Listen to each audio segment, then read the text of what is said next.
You know, usually when we look at a government budget, it feels like homework. It's dry. It's a lot of accountants moving money from one pile to another, hoping nobody notices the math doesn't quite add up. But every once in a while, you get a document that feels less like a spreadsheet and more like a gamble, a massive, high-stakes bet on the future of a country. That is exactly what we're looking at today. We've gone through the full text of India's union budget for 2026-27, presented by Finance Minister Nirmala Sitharaman.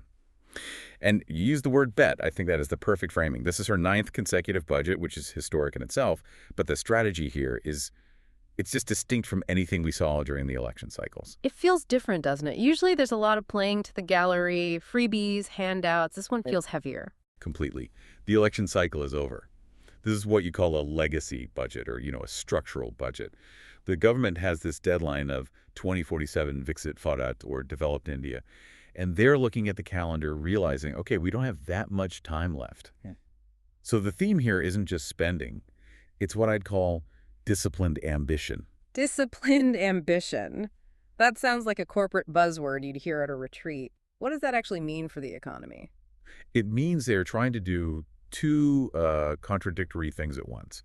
They are spending an absolute fortune on building things, infrastructure, defense, factories, while simultaneously tightening their belt on debt. It's like buying a Ferrari to drive to work, while promising your bank manager you'll improve your credit score by the end of the year. Which is a nice trick if you can pull it off. Yeah. But usually the bank manager laughs you out of the room. Let's look at the receipt for that Ferrari. What's the total damage? The headline number is 53.47 lakh crore in total expenditure. That is a colossal amount of money pumping through the system. But here's the part that confused me in the notes. You mentioned they are spending more, but the fiscal deficit, the gap between what they earn and what they spend is actually going down. Right. It's down to 4.3% of GDP from 4.4% last year. Usually, when spending goes up, the deficit blows out. But they are managing this compression because revenue is booming. Net tax receipts are up 7.5% to roughly 28.7 lakh crore. So wait, is the government just taxing us more to pay for this? Is that the secret? That's the surprise. No, They aren't hiking tax rates. They're betting on the multiplier effect.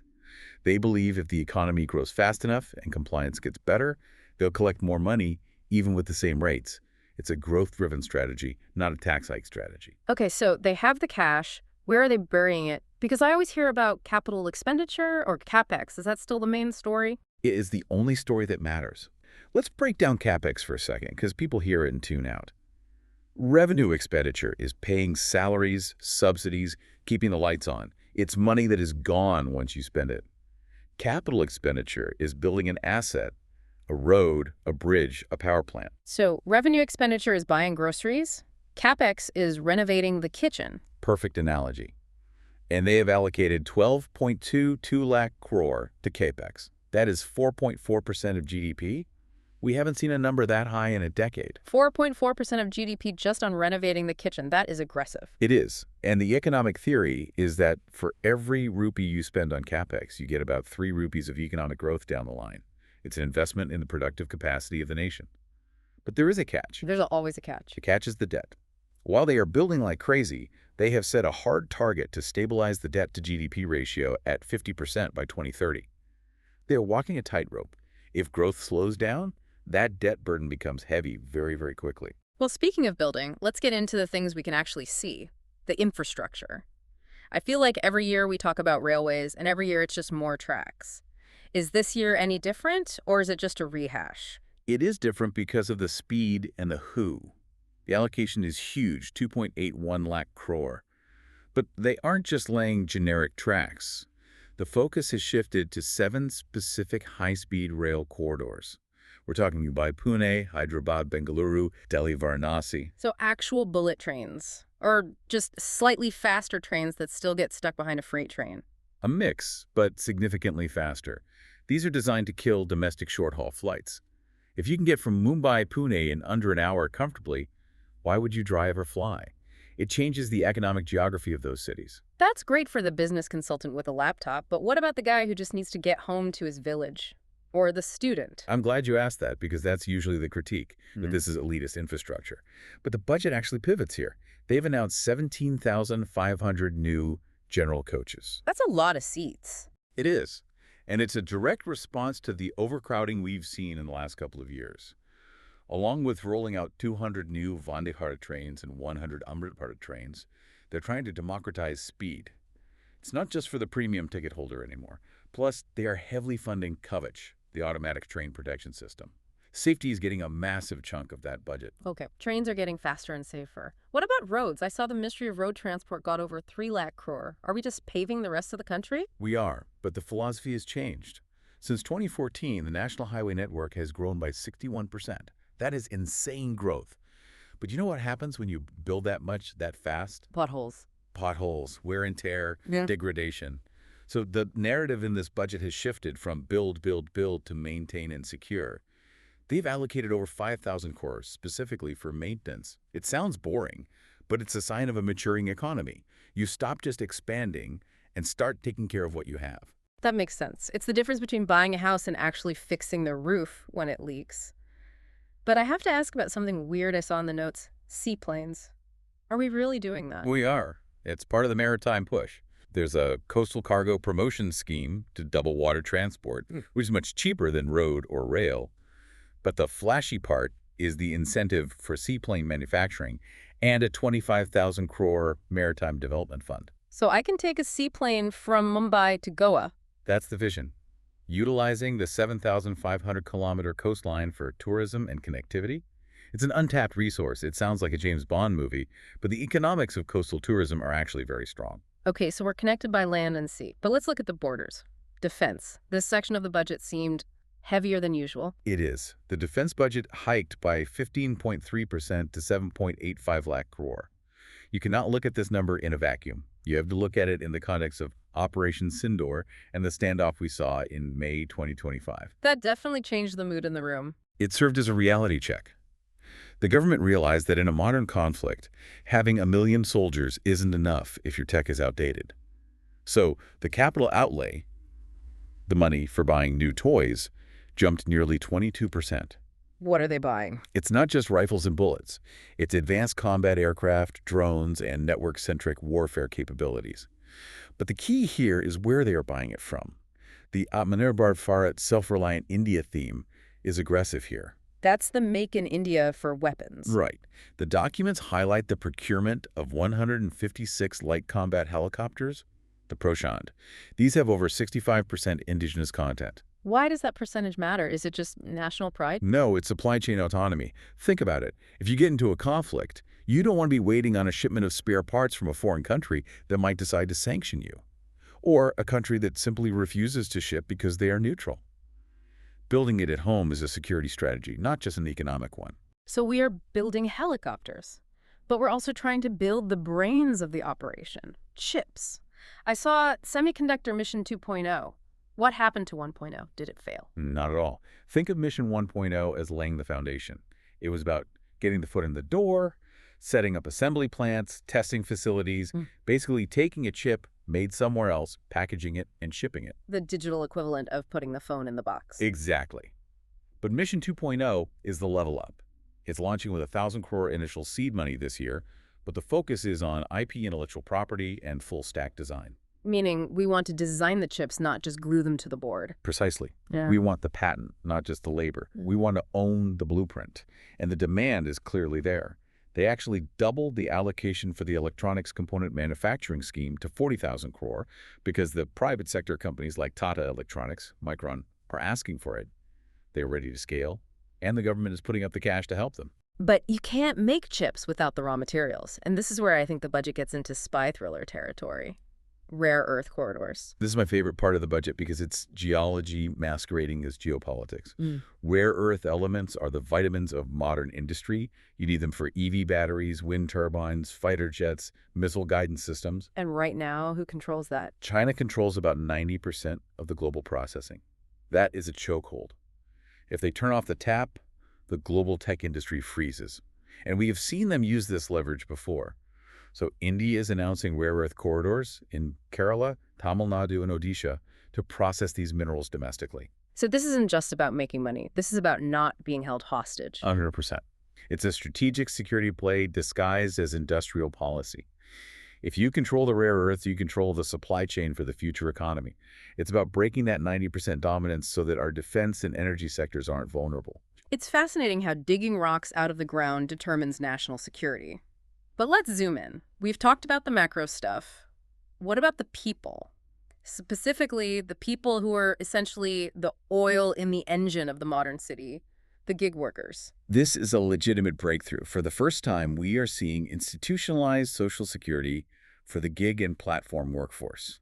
The budget extends the Ayushman Bharat PMJAY health coverage to them. And that's the 5 lakh annual health cover. Yes. Until now, if you were a delivery rider or a cab driver for an app, you were in a gray zone. You weren't an employee, so no benefits. You weren't a business, so no safety net. This brings over 10 crore people into the formal Social Security net. That is a massive demographic shift. It basically acknowledges that the job for life era is over. It legitimizes the gig economy. It says you are a vital part of the system and you deserve protection. Wow. And moving to the rural economy, there is another shift. Agriculture is being called the first engine, with a 1.63 lakh crore allocation. But they aren't just subsidizing wheat and rice anymore. What are they pushing? High-value agriculture. Coconut, sandalwood, cocoa, walnuts, almonds. Wait, sandalwood? Like for perfume? Yes, and cocoa for chocolate. Yeah. It's about yield per acre in terms of value, not just calories. Yeah. If you can get farmers to grow high-margin crops like almonds or cocoa, you raise farm income significantly more than you would by just increasing the minimum support price for paddy. So, fancy farming. Profitable farming. And for those who are struggling, they have surged the funding for MGNREGA, the Rural Employment Guarantee, to over 95,000 crore. That counters the criticism that the government is ignoring rural distress. They're putting a lot of cash into the village economy to act as a buffer. Okay, and what about the small business guys? The MSMEs? I feel like they always get a mention, but does it change anything? There's a practical initiative here called Corporate Mitras. Corporate friends. Basically, think of the biggest headache for a small business owner in a Tier 2 city. It's not selling the product, it's the paperwork, compliance, GST filings, local taxes. These mitras are professionals trained specifically to help MSMEs navigate the bureaucracy. It's like a government-sponsored help desk. That's actually useful. I'd take a Mutra over a loan subsidy any day. Now let's get to the part everyone actually scrolled to the end of the document for, taxes. Did they raid my wallet? For the average income taxpayer, no. The headline is stability. No changes to the tax slabs. Is that good? I always want a tax cut. In this economic climate, no change is a win. After the new Income Tax Act of 2025, the government wants to establish trust. They don't want to tinker with the rates every year. But they did clean up the process. They staggered filing deadlines so the website doesn't crash on July 31st. Thank God for that. The annual panic attack. Exactly. And they've slashed the TCS tax collected at source for some key areas. If you are sending money abroad for your kids' education, the tax dropped from 5% to 2% for amounts over 10 lakh. That's huge for parents. And for travelers, the tax on overseas tour packages is a uniform 2% now. It used to be higher and more complicated. So studying and traveling just got a bit cheaper. Okay, so who is paying for all this? Someone has to be paying more. The sin industries. Liquor, coal, scrap saw hikes. But the one that's going to make noise is the Securities Transaction Tax, or STT. The stock market tax. Specifically the tax on derivative futures and options. They hiked the rate on futures to 0.05% and options to 0.15%. Can you explain that for the listener who doesn't trade? Why target F&O? Sure. Think of buying a stock as buying a share of a company. You own a piece of it.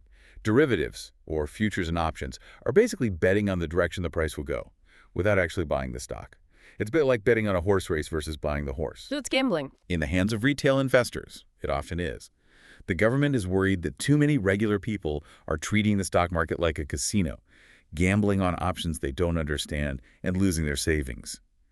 By making it slightly more expensive with this tax, they are trying to discourage speculative trading and push people towards long-term investing. So less gambling, more holding. Precisely. It's a nudge to say, be careful. So when we step back and look at this whole picture high-speed trains, homemade helicopters, chips, Social Security for writers, it feels grown up. That's the word I wrote down too. It's a maturation budget. It's not about basic survival anymore. It's about maintenance, high-tech, and quality of life. It feels like the strategy of an economy that is trying to graduate from developing to developed. But we have to talk about the risks, Right. because this all sounds great on paper. What keeps the finance minister up at night? The math.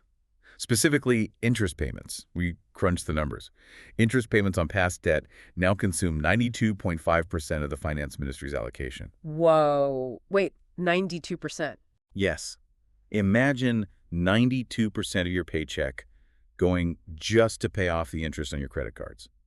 It leaves you with almost zero wiggle room. If global interest rates go up, or if the economy slows down even a little bit, that math breaks. And that's the discipline part of the discipline ambition you mentioned earlier. Exactly. They have no margin for error. They cannot afford a bad year. And the second risk is execution. We have allocated 12 lakh crore for Capex. But historically, India struggles to spend that money efficiently. Land acquisition gets stuck in court. Environmental clearances take years. So the money is there, but the shovel can't hit the ground. Right, and this budget assumes perfect execution. It assumes the factories will be built, the corridors will open, and the revenue will flow. It's a high-wire act without a net. It is. They are betting on growth to pay for the growth. It's the only bet a country like India can make right now, but it's terrifyingly high stakes. Well, that's the deep dive for you. We've gone from the macro billions down to the price of your overseas vacation. And the chips in your phone. And the chips in your phone. Here is a final thought for you to take away. The government has decided not to raise your income tax to pay for this Viksit Bharat vision. Instead, they are betting everything on infrastructure and manufacturing, creating enough wealth to pay the bill. But with the global economy slowing down and wars in the background, what happens if we build the factories, but the world stops buying? That is the trillion rupee question. Thanks for listening. We'll help you make sense of the next big shift right here on the next Deep Dive.